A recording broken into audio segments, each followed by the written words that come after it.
So, what is an eco-village? An eco-village for me, it's a place where people reconcile with nature, where nature and the animal kingdom has the possibility to heal their connection with human beings.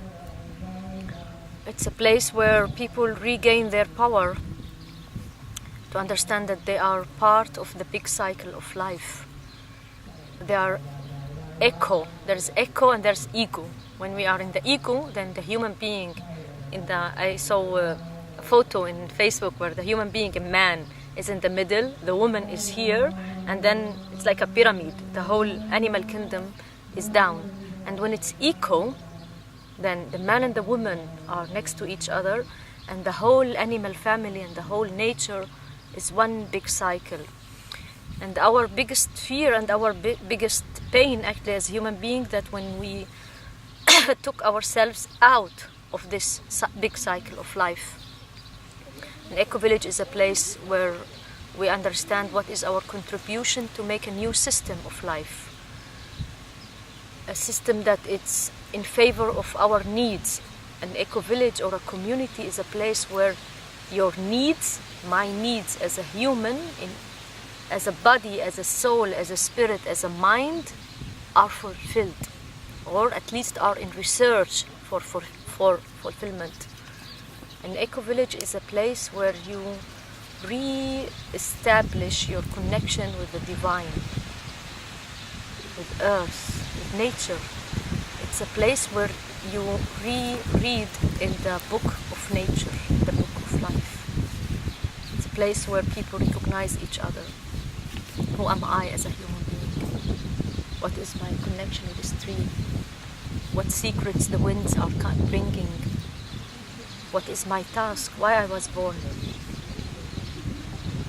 An eco-village is never one part. It's always a part of many eco-villages. Another matrix of life. It's like one enlightened person in a society is not enough. You need a community. You need that there is one mind, one vision, one spirit that it's going. And it's not one, like only one thing, but there is coherent understanding.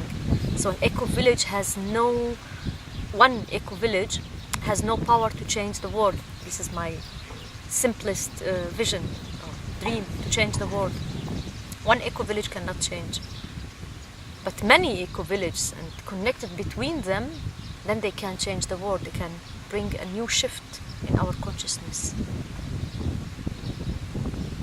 Thank you. And what is your vision, the goal? Where should we go? As humanity or as people? Or as humanity. I think as humanity in general, we are we are in a slow motion, but in the right direction. I believe, at least I'm optimistic. I think that we are in this century, very much slow. We are in one place for too long time, not moving ahead, but still I believe that our direction is good. And I think that our direction into humanity of establishing an active consciousness, of global consciousness, that we come to a place where we embrace the whole world and not the only planet Earth, but the universe. We embrace it with our consciousness and with our compassion, with our open heart. I come from a war zone. I come from Palestine, and for me, although I was born as my local identity Palestine, but I feel a citizen of the world, a citizen of the galaxies, a citizen of the universe. But still, coming from this local identity, I believe that crisis times and wars and difficulties are a motivation and a push for us to understand what is our role in this life. So my first motivation, or where the direction of humanity should go, that we reach a place, a time in history that we understand that war does not bring any benefit for any of us, that conflicts are not leading us anywhere, and that we come to a place that it is out of my strength and benefit that you are powerful and you are beautiful and you are strong and good and happy.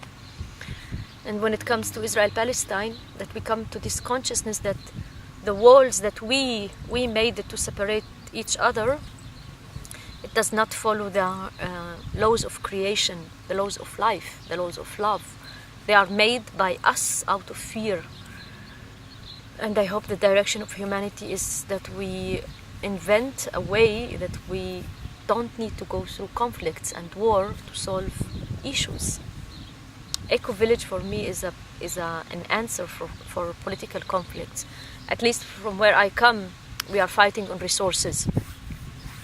The Israelis are stealing the water from the Palestinians because they have to defend. They think that there's no enough and we have to protect it. The Palestinians are fighting the Israelis for the land. We need more land because they feel if I don't get it from you, I don't have. So the whole illusion of scarcity that we don't have is so much strong, and because of this illusion of scarcity, we are killing each other. An eco-village that it shows that we can be sustainable. We can be sustainable in water, in food, in energy, in human relationship. We can be out of this system that is sucking us.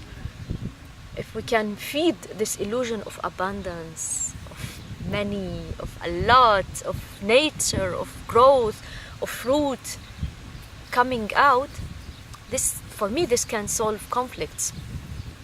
Because there's no need to fight. There's no need to fight for resources. There is enough for you and for me and for everybody. And shortly, what would you recommend for these people who are interested in the movement and eco-villages? For the first 3 steps? I wish for each person that is inspired to establish an eco-village to understand why eco-village is a social, political, spiritual solution. If people would understand why it is, which it is, then I can say each should just start from wherever he can. Every step that changes the reality that we are living in is already good. I would suggest for people to get to know the others, to come in groups and think, to share, to reveal themselves, to understand that there's no separation between me and the nature, that every behavior that I do has an influence on the other. And I would say just do it. From also make mistakes. Just start and do it. This was short, because my other answers were long. So now we change the movie. Okay, so this one goes to a different movie. So what is education for you? What it means? I want to claim that many times we think that education is that you need to learn something new. And I claim that there is nothing new under the sun, which is not even I claimed it, it's a known statement. Meaning that for us, the Western world, although I come from an indigenous background, but still being washed in the Western world and the white man world, the whole issue of education, sitting on chairs and receiving, so much disconnected us from the knowing, the cosmic knowing that we are born with it. And I learned something new, that it says we need to unlearn many things, because we adopted many things that are not helpful for us anymore. So how is it to unlearn and to go back to this state of perceiving, learning from nature, for example? To connect with nature is a very source of education for me. To go back and learn many things that was already from the ancient times. To connect with earth, with nature in general. And for sure, it's not to say all types of education are not important, universities or any colleges or any schools are not good. No, this is not what I'm claiming, but that we learn again how to connect and to perceive things. Through ceremonies, through walking, through connecting with each other. For sure, with the whole respect for books and formal education. And what makes one a good teacher? I think a good teacher is a person who is revealing himself with his true questions. So if I stay, I think that in life we get tasks, inner tasks. And the task that is given to us is given to us by life, because life itself has recognized in you the ability to solve these problems or these issues. So if I have the issue of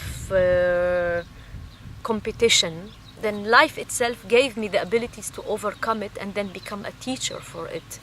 What makes me a teacher, when I reveal myself to the others with my inner questions and I stay faithful to them. A real teacher is a person who takes himself or his questions and the things that he wants to know or she wants to know, not private, but knowing that these questions are meaningful and important for so many millions, and if you go fully for it, then you solve something for so many people. And the good teacher, or the good teacher, a good teacher is the person who becomes an example for the change that he is longing for. And a teacher is a person that is always from the inner ready to be in every moment a student. When you don't make any borders between hierarchy between I know and you don't know, this kind does not work with nature. In nature it's also this giving and receiving, it's this exchange. So for a moment I can be a teacher, for the next moment you are the teacher, another person.